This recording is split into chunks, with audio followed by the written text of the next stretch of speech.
Hi. My name is Mark. And what I'm about to tell you, well, it might sound like just another ghost story, but I swear to you it's real. I never believed in the supernatural, spirits, or curses, but after what happened to me at Marrow Creek Hospital, I can't deny it anymore. I'm still not sure what to make of it. All I know is that those nights changed me, and maybe they could change you too. I was desperate. Out of work for months, bills piling up, and no calls coming in. Then, one day, I got an offer for a night security guard position at an old hospital on the edge of a small town called Marrow Creek. The place had been abandoned for over 10 years after a terrible fire had destroyed a large part of it. The local townsfolk avoided the hospital like it was poison. They whispered stories, rumors of screams echoing through the halls, flickering lights at night, strange shadows lurking just beyond the windows. But I was desperate, so I brushed it all off. Just old wives' tales and superstition, I thought. I needed the money, and a night job sounded easy enough. When I arrived, the hospital was nothing like any building I had ever seen. It was enormous, a relic from another century, made of brick and steel, with shattered windows boarded up and vines creeping up the sides. The air smelled like smoke and decay, like the place was holding onto the horror that had happened years ago. I remember stepping through the creaky front gates, the metal groaning in protest, and being swallowed by a silence so thick it pressed against my ears like water. There were no birds, no cars, nothing but the wind stirring through broken glass and dead leaves. Inside, the hospital was a labyrinth of dark corridors and empty rooms. Paint peeled from the walls like old skin, and the floors groaned under my boots. The air was stale and cold, and I felt a chill that didn't come from the weather. It was as if the building itself was watching me, waiting. I was given a set of keys and a walkie-talkie, then left alone in this tomb. My job was simple: patrol the halls, check the security cameras, and make sure no one broke in. Nothing complicated. I told myself it would be easy, a quiet way to make a little cash. The first night was almost too quiet. The only sound was the buzz of old fluorescent lights and the faint echo of my footsteps. But I couldn't shake the feeling that I was not alone. Every so often, I thought I heard something, a soft thud, a whisper, but when I turned, there was nothing. The worst was the burnt wing of the hospital, the part destroyed by the fire. The smell of smoke was overpowering there, and the silence felt oppressive. I told myself it was just my imagination, nerves playing tricks after being alone in such a creepy place. Then came the second night. That's when things started to get strange. I was walking down the same corridors near the burnt wing when I heard it, a whisper. At first, I thought it was the wind rattling through broken windows or pipes creaking in the walls. But it was different. It was a voice. A voice calling a name. My name. Mark, it whispered, soft and faint. I froze, my heart pounding in my chest. I swung my flashlight around, but the hallway was empty, nothing but shadows and silence. I stood there for what felt like forever, listening. The whisper came again, closer this time, desperate almost. I swear it said, "Help me." I didn't know what to do. Part of me wanted to run, to leave this place forever. But I stayed. The next few nights only got worse. The whispers grew louder, more urgent. Sometimes, I could swear I heard footsteps behind me, slow and deliberate, but when I turned, there was no one. The fluorescent lights flickered and buzzed, and on the security cameras, the burnt wing was a mess of static, like something was blocking the signal. One night, I saw her.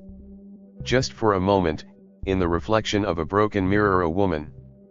Pale, wearing an old nurse's uniform, eyes hollow and filled with sorrow. She didn't say anything. She just watched me, and then she was gone. That was when I realized I wasn't just dealing with a haunted building. Something was trapped inside those walls. Something that didn't want to leave. something that wanted me to see it. I tried to tell people in town, but they just looked away. No one wanted to talk about Marrow Creek Hospital. Except one old man at the diner who warned me to leave. He said the fire wasn't an accident, that the hospital held dark secrets, and the souls of those who died were still trapped, crying out for justice. I laughed at first, but now I wasn't so sure. I started to feel like I was going crazy. The hospital seemed to breathe around me. The shadows shifted and danced just out of sight. One night, I felt a cold hand brush my shoulder when no one was there. The whispers were inside my head, even when I wasn't at work. And the dreams. God, the dreams. Flames, screams, locked doors, and her the nurse. She was begging me to save her, to expose the truth. I don't know how much longer I can stay here. The voices call me every night. The cold never leaves. I'm afraid of what I'm becoming. But I have to find out the truth, no matter what it costs me. So here I am, telling you this. If you ever hear of Marrow Creek Hospital, stay away. Some places hold onto their pain. Some secrets refuse to die. And some ghosts, they don't want to rest. After those first terrifying nights, I knew I couldn't just keep walking the halls blindly, hoping the strange things would stop. I had to understand what was happening, why this place felt so alive, so haunted by pain. I began searching the hospital during the day, when the sun shone weakly through the cracked windows, hoping to find answers hidden in the dust and decay. There was a small records room, locked and forgotten. One afternoon, after some searching, I found the key taped under a desk. Inside, I discovered mountains of yellowed papers and files, patient records, staff notes, and old hospital documents, left to rot. As I sifted through them, a pattern emerged, a story buried beneath layers of neglect and silence. I found her name: Eleanor Mills. A young nurse who worked here decades ago. The note said she was dedicated, kind, but something made her uneasy. She'd written in the margins about strange disappearances, locked wards that no one was allowed to enter, and a growing fear of something sinister lurking beneath the hospital's polished facade. The records revealed that Eleanor was last seen just days before the fire. According to reports, she tried to expose the truth about the hospital's management, rumors of unethical experiments, of patients confined against their will, of people disappearing without explanation. Then came the fire, which destroyed part of the building and took many lives, including Eleanor's. Or so they said. Her body was never found. I felt a chill reading that. It was like her story wasn't finished, like her spirit was trapped here, desperate to be heard. And maybe, just maybe, those whispers, the pale woman in the nurse's uniform, was her still trying to reach out, trying to warn me. That night, as I sat in the security room going through the old footage, the hospital's landline phone rang. I hadn't expected it to work, but the shrill ring echoed through the empty building. I picked it up, heart pounding. Static at first. Then, a faint sobbing. And then, a voice, soft, trembling, barely a whisper. "Help me." It was her. I sat frozen, unable to speak, as the line went dead. From that moment on, everything changed. The hospital's walls no longer just creaked, they seemed to pulse with life, with sorrow.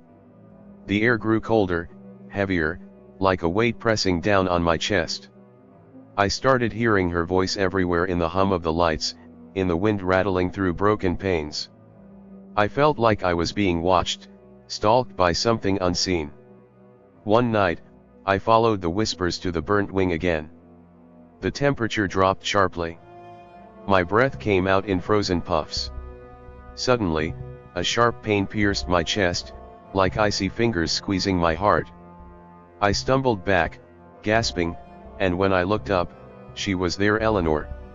Her face was pale, translucent, eyes filled with endless sadness and fear. She reached out to me, her voice a desperate plea. "Find the truth. She vanished before I could say anything. I realized then that I wasn't just witnessing a haunting, I was being pulled into a story of betrayal, cruelty, and injustice. Someone had tried to bury the truth under ash and silence. And now it was up to me to bring it to light. But the deeper I dug, the darker it became. The hospital seemed to fight back, twisting the hallways, hiding its secrets behind locked doors and shattered walls. Every night was a battle to keep my sanity, to hold on to reality. Still, I couldn't stop. Because somewhere beneath the ruins, beneath the smoke and shadows, the truth waited, and Eleanor's spirit would not rest until it was uncovered.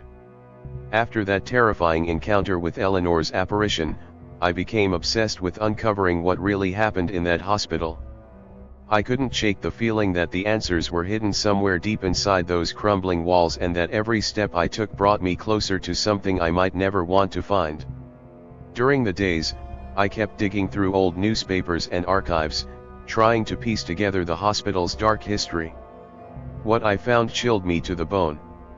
Marrow Creek wasn't just any hospital. It was a secret testing ground, a place where unauthorized experiments were conducted on patients who never had a choice. The hospital's administration covered up incidents of abuse, neglect, and even deaths caused by these tests. They used the fire to erase evidence, but it only buried the truth temporarily. One name kept appearing: Dr. Harlan Reed. The head physician who disappeared after the fire, never arrested or questioned. People whispered that he fled, but some said he never left. That he was still lurking in the shadows, hiding from the law, or worse, hiding from the restless souls trapped inside the hospital. That night, I decided to explore deeper into the hospital's restricted areas, places that had been sealed off for years. The heavy steel doors were rusted, but with some effort, I forced one open. Inside was a basement full of old medical equipment, broken beds, and filing cabinets. The smell was worse here, a sick mix of mold, chemicals, and something metallic, like blood. As I shone my flashlight around, I found a wall covered in faded photographs and newspaper clippings, pinned with yellowed tape. Faces of patients, some smiling, others gaunt and terrified. Notes scribbled next to them, mentioning subjects, experiments, and disappearances. Suddenly, a cold breeze swept through the room. My breath froze in the air. I heard footsteps behind me, slow and deliberate. I turned, nothing. But the whispers started again, louder this time, echoing from the walls themselves. "Help me, find the truth." My heart hammered in my chest as I stumbled out of the basement, gasping for fresh air. I realized the hospital wasn't just haunted by ghosts. It was haunted by memories of pain, betrayal, and injustice. Over the next few nights, the hauntings grew worse. Doors slammed shut on their own. Shadows twisted into faces I recognized from the photos. The whispers turned into cries and screams. Sleep became impossible. I was exhausted, broken, and afraid. But then came the moment that broke me completely. I was alone in the security room when the power went out. The monitors went black. The only light was my trembling flashlight. Suddenly, the line on the old hospital phone rang again. I answered, breathless. "Mark," came the voice, Eleanor's voice, desperate and pleading. "Find the basement. Find the truth." Then silence. I dropped the phone, shaking uncontrollably. I knew what I had to do next, but I also knew it might be the last thing I ever did. The basement. Eleanor's voice echoed in my mind. I had to go back down there. Even though every instinct screamed at me to run, to never look back, I knew I couldn't ignore her plea. That night, I took a deep breath and descended the rusted stairs into the darkness beneath the hospital. The air was thick and cold, heavier than before, like the weight of decades of secrets pressing down on me. My flashlight barely cut through the gloom, casting long, shaking shadows on the cracked concrete walls. As I moved deeper, I noticed strange marks on the floor, scuff marks, as if someone had dragged something heavy. Ahead, I found a door I hadn't seen before, metal, old, and sealed shut. The lock was broken, and the door creaked open with a slow, terrifying groan. Inside was a room filled with rows of metal beds, chains hanging from the walls. It looked like a prison ward. Old medical instruments were scattered on rusted trays, stained with something dark that I didn't want to identify. The air smelled of antiseptic and decay. Suddenly, my flashlight flickered and died. I was plunged into complete darkness. Panic welled up inside me, but then, just ahead, a faint glow appeared. A figure stood at the far end of the room, a woman, pale as moonlight, eyes full of sorrow. Eleanor. She reached out her hand, beckoning me forward. My legs moved as if pulled by an unseen force. She whispered, "They lied, they killed us." Her voice faded as I saw the wall's scratches, names etched deep into the paint. Stories of suffering, betrayal, and death. I realized this was the place where the worst had happened, a hidden ward where patients were experimented on, locked away, forgotten. A cold wind swept through the room, carrying voices, cries of pain and despair. I covered my ears, but the screams pierced through me, overwhelming every thought. I saw shadows moving, faces twisted in agony, reaching out for help. Then I heard it, a voice different from Eleanor's. Deep, cruel, and commanding. "You shouldn't be here." The temperature dropped sharply. I felt a presence behind me, heavy and oppressive. I spun around, heart pounding, but no one was there. Still, the air felt thick with menace. I knew then that the evil that had caused so much suffering was still here, still guarding its terrible secrets. I had to get out. But as I turned, the door slammed shut. I was trapped. The door slammed shut behind me with a thunderous bang, echoing through the empty ward. My heart pounded so loudly I was sure it would burst from my chest. I tried the handle, it wouldn't budge. The lock had somehow snapped shut, sealing me inside that nightmare room. The whispers returned, surrounding me like a suffocating fog. "Help us, find justice, reveal the truth." Eleanor's voice was clear now, desperate but resolute. I sank to the cold floor, gripping the edges of the rusted bed frame for support. My mind raced. What could I do? I was trapped in a place soaked with pain and darkness, surrounded by echoes of forgotten souls. Then, I remembered the files, the names, the faces, the stories I had uncovered. It wasn't just about spirits or hauntings. It was about real people who had suffered real horrors, covered up by those in power. I pulled out my phone. No signal. The building's metal walls blocked everything. But I didn't care about calling for help anymore. I needed to make sure their stories wouldn't be buried again. With trembling hands, I started photographing the walls, the scratches, the old instruments. I talked aloud, promising Eleanor and the others that I would tell the world what had happened here. That their suffering wouldn't be forgotten. Minutes felt like hours. The room grew colder, but somehow I felt a strange calm wash over me. Eleanor's presence was no longer menacing, it was peaceful, almost grateful. Then, the door creaked open. Light flooded in, warm and bright.